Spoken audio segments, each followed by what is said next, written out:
Hey Canucks fans, welcome to Clay's Canucks commentary for Thursday, June the 6th. I'm Clay Emo, I'm at Canuck Clay on Twitter.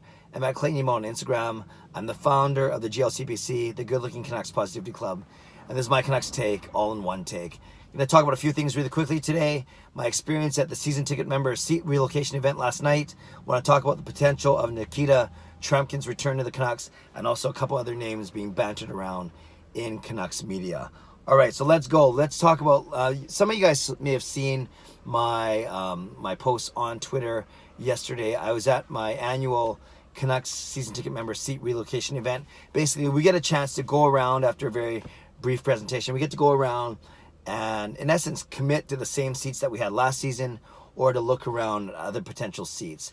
And it was a good experience. It was great to be back in the arena. That was the first thing I noticed. Is I just get excited whenever I walk into Rogers Arena. Going to be there for the draft, obviously, in 2.5 weeks. But in essence, got really excited to be there, and got me excited about what's going to happen for this upcoming season, the 50th season for the Canucks. But alas, we end up staying in the same seats. Those are the seats that we have in section 319. Row 13, seats 1 and 2. And I give that out in trust, and not that you're going to come and beat me up at my seats or whatever, but they're really, really good seats. They're really good seats because they're the second lowest price point in the entire arena. And you go just across the aisle to the next section, and it goes up to the next price point. So from that standpoint, very affordable to us, and in that way, they're very easy to give away or to resell for a very reasonable price. So that's good. It's in the offensive zone, so we see the Canucks shoot.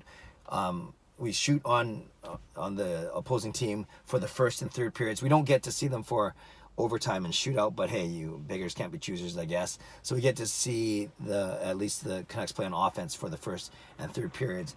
Pretty much an unobstructed view. The way our seats come out, they jut out to the aisle, and there's only a couple rows ahead of us. So we're really in a really good price point. And I kind of looked over one section to the left to the next price point up, and it would be another $10 or $11 per seat per game. So for me, that's another $450, $500 for the season. Same for my buddy Mike. So we decided to stay where we are. And what affirmed me or confirmed me in my decision was that when you look at our entire section of whatever 150, 200 seats that are there, there's only 2 seats there that were available for sale yesterday, or for upgrade, or for downgrade, whatever you want to call it.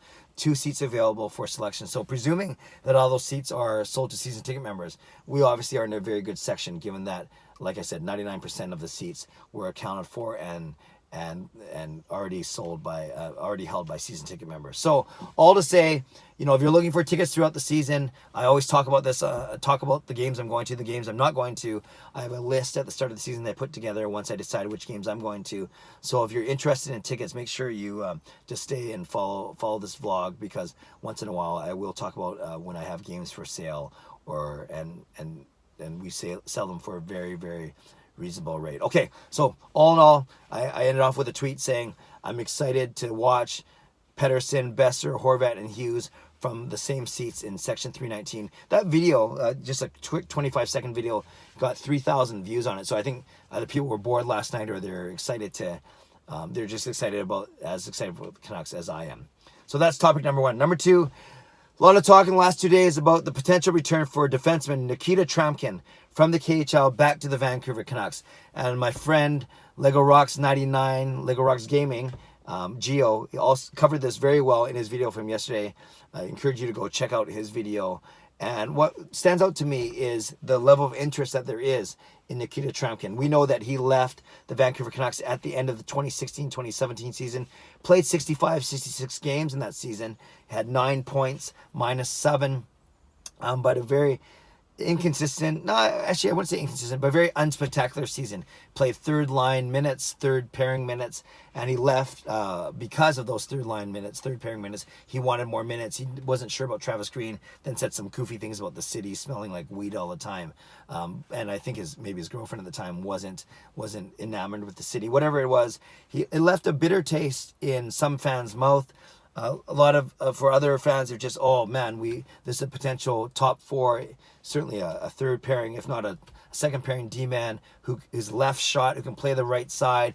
Always tough to find guys who can play the right side. So it was a big kick in the gut, punch in the gut, or whatever happens to your gut. It was one of those, and it was really, really shocking. Kind of came out of nowhere. And the reason why people are excited right now is Jim Benning talked on the radio yesterday, and then I heard on the radio another interview, 6:50 today, about the morning guys talking to Tryamkin's agent about potentially coming back to the Vancouver Canucks, coming back to the NHL. And I say the Vancouver Canucks because the Canucks hold Tryamkin's rights until July of 2022. So it sounds like the earliest that Tryamkin could come back to the team would be after this next season, so at the end of 2020. And if we hold his rights until 2022, that means he could play, 2 full seasons for us, 2020 to 2021, and then 21 to 22. So we could get 2 seasons out of him. He left the Canucks as an RFA, but like I said, we have his rights for another 3 years. He's got to do 1 more year to finish up his 3-year contract in Russia, and then he could return to us. And, given that there was a bit of bitterness, especially when he was trash talking the city, I don't think people were upset he was trash talking Willie D. I did put a poll up this morning on Twitter saying, would you be happy with a Tryamkin's return to the Canucks? And I got 300 votes, and 90% of the people said yes. 10% said no. Only a few, 10% said no. I thought that number would be a little bit higher, maybe in the 20 to 25%, the 1/4 mark, just because, although he was solid, he wasn't spectacular. And because of the way he left the city on his own accord, I thought more fans would be bitter, but maybe it was just the fans that follow me on Twitter, whatever. So 90% is obviously an overwhelming majority. And I can see why. He's massive. He can be nasty, or at least the Canucks wanted to play more nasty, I think. But at least he's a big presence, clear the front of the net. He can plaster guys against the boards. And like I said, he's a left-handed shot, but he can play on the right side. And right now we only have Stetcher and Tanev. Like Luke Schenn might be our third guy over there.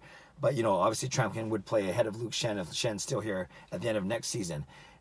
So it's always the right side of the D that's always a struggle to fill, and he could easily play, third pairing minutes, but of course he'll want to play second pairing minutes once he gets here. Maybe that's when Tanev is on his way out, whatever it is. We've got a lot of time to think about that, but I think the size, the presence, the intimidation, and he's played a full year in the NHL already, so it's not like he's coming over to a league that's foreign to him. So all those reasons, all those factors make it. I think that's why 90% of the people would be excited for Tryamkin to come back.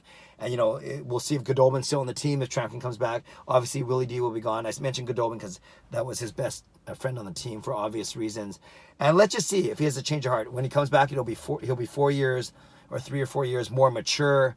His wife will hopefully be 3 or 4 years more mature. The city will still be the same. Actually, it'll be probably more weed than before, but maybe that was his immaturity speaking. And he'd come back as a 26-year-old, so obviously heading into the prime of his career. So for all those reasons, for the presence he could have, and for the upgrade, you think over a guy like Luke Schenn, who might be our third pairing D-man. Those are all reasons to get excited for a potential Tryamkin return to the Canucks. But if it does happen, it wouldn't happen until the end of this upcoming season. So we have a whole year to talk about it if we want to. Lastly, a lot of names flying around as people get excited about the draft and the free agency and the potential for trades. We hear Jason Zucker's name out of Minnesota. Big uproar on the internet yesterday because of this whole Zucker for Besser topic. And then would it be Zucker and a draft pick, or Zucker and another good player for Besser? I obviously don't want them to move Besser because I believe he's one of the untouchables, and he should be one of the building blocks of our team going forward for many, many years to come. And I'm not worried about his contract. Jim Benning says, don't believe all the media reports that the two sides are very far apart. He says they're making good progress, and I have no reason not to believe him. Jim Benning, to his fault, is very honest with the media. We hear Nikita Zaitsev's name being bounced around a little bit, the right shot D-man from Toronto. Again, a third pairing guy who's not so good on defense. So it's always funny when you hear about a guy. I think my screen just went blank here. It's always funny to hear about a D-man who's not good at D. I think isn't that the whole point of being a D-man? Of course, I get there's skating, there's offense, and all those things.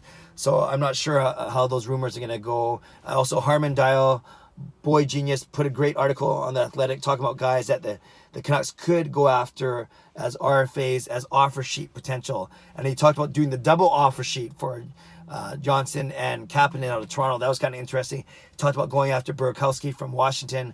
Talked about going after a guy like, who's his last guy he said? It was, Kevin Hayes. also. So, guys like that could be on the Canucks radar. My voice is going. I did an hour-long talk to some students earlier this morning. So lots of things going on. Give me a second. This isn't good vlogging, I know, but lots of things going on. A lot of names being tossed around, whether it's Tryamkin, Zucker, Zaitsev, Kapanen, Burakovsky, Hayes, whoever it is. That tells me that Canucks fans are getting excited. They're getting excited for the offseason, and more importantly, excited for the on-season, which will start in October. A season where I'll be watching Canucks games from the same seats in Section 319. See that callback to what I started this vlog with. All right, I've been rambling. Leave a comment below, Canucks fans. We'd love to hear whether you want to talk about seats in Rogers Arena, whether you want to put your name down to buy tickets from me, that's cool. Whether you want to talk about the potential Nikita Tryamkin returning to us in a year's time, and whether you put any levity, any belief into these rumors about Zucker, about Zaitsev, and do you think the Canucks have the wherewithal, the whole mindset to do offer sheets? And do you think offer sheets will be a thing of this offseason? So a lot of things you can talk about. Leave a comment below. Whatever you talk about, I promise that I'll read, react, and reply as much as I can. Subscribe if you like to, like this video if you like to. Enjoy the day. God bless, and go Canucks go.